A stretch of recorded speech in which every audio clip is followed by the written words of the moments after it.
Передают со слов Абу Хурайры, да будет доволен им Аллах, что посланник Аллаха, мир ему и благословение, сказал: «С наступлением последней трети каждой ночи Всеблагой и Всевышний Господь нисходит к нижнему небу и говорит: кто станет обращаться ко мне с мольбами, чтобы я ответил ему? Кто станет просить меня о чем-либо, чтобы я даровал это ему? Кто станет молить меня о прощении, чтобы я простил его?»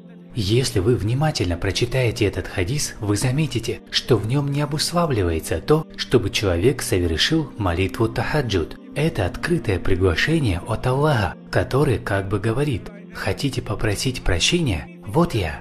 Хотите покаяться? Вот я. Хотите попросить меня о чем-то? Вот я. Просите меня. Я знаю людей, которые ставят будильник на время тахаджуда, даже несмотря на то, что они не совершают молитву тахаджуд, но они все равно встают и взывают к Аллаху, поскольку они ощущают присутствие Аллаха. Они говорят себе: это призыв от самого Аллаха, явный призыв, и нет сомнений, что Аллах призывает нас. Представьте, что вы просыпаетесь в это время и в буквальном смысле ощущаете, что сам Аллах обращается к вам.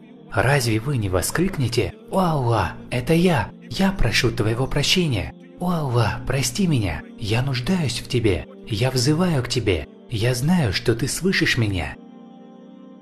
Так взывайте же к Аллаху в последнюю треть ночи, и Он дарует вам то, что вы желаете. Если вы каетесь перед Ним и просите у Него прощения, Он простит вас. Если это что-то другое, Он дарует вам это. Он дарует вам то, что является лучшим для вас.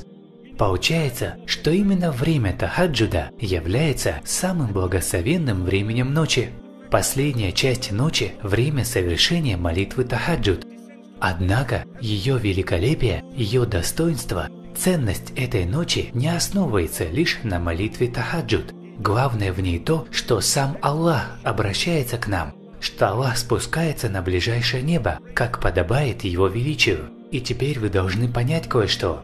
Вызывая к Аллаху в это время, мы совершаем один из самых важных видов поклонения. Мы не только просим что-то у Аллаха или каемся перед Ним, но мы также благодарим Аллаха, прославляем Его хвалой, свят Он и велик.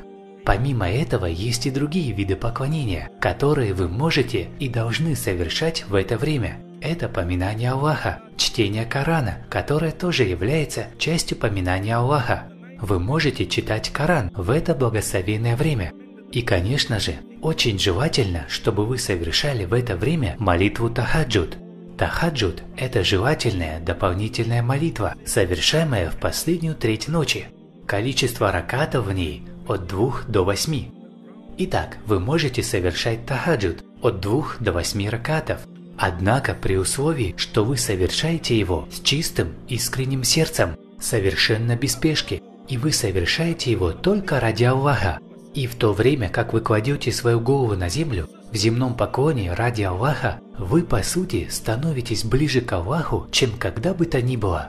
Ближе всего раб становится к своему Господу во время земного поклона.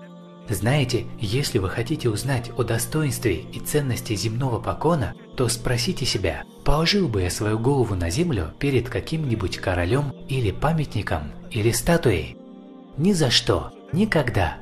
Земной поклон совершается для Аллаха и только для Аллаха, поскольку неважно, каким бы важным, каким бы богатым, каким бы влиятельным, каким бы здоровым ты ни был, сколько бы у тебя не было детей, внуков и правнуков, ты всего лишь раб Аллаха, Господа миров, и поэтому ты падаешь в земном поклоне только ради Аллаха.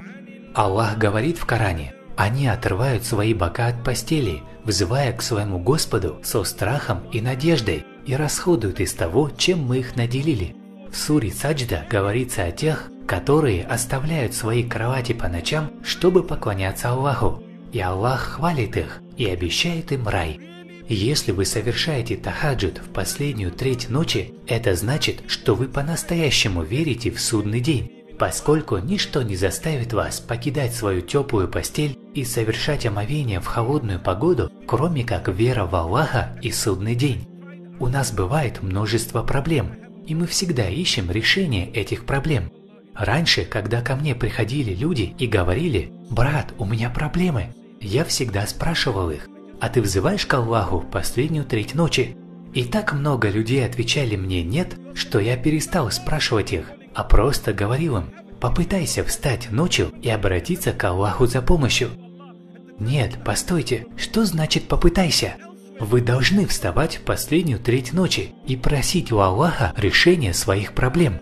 Если у вас проблемы и вы не совершаете тахаджуда, если вы не взываете к Аллаху в последнюю треть ночи, а надеетесь найти решение в чем-то другом, то значит, вы совершенно забыли, что Аллах и только Аллах обладает решением вашей проблемы. Аллах обладает всем, и при этом вы не взываете к Нему, а приходите ко мне или к другим, чтобы они помогли вам, забывая о Господе величие почета.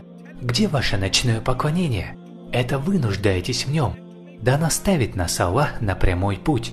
Говоря о посланнике Аллаха, мир ему и благословения, можно уверенно сказать, что он совершенно не нуждался в каждодневных мольбах, в просьбах о прощении, поскольку он был бесконечно далек от какого-либо греха. Тем не менее, он регулярно совершал тахаджуд, чтобы мы следовали его примеру.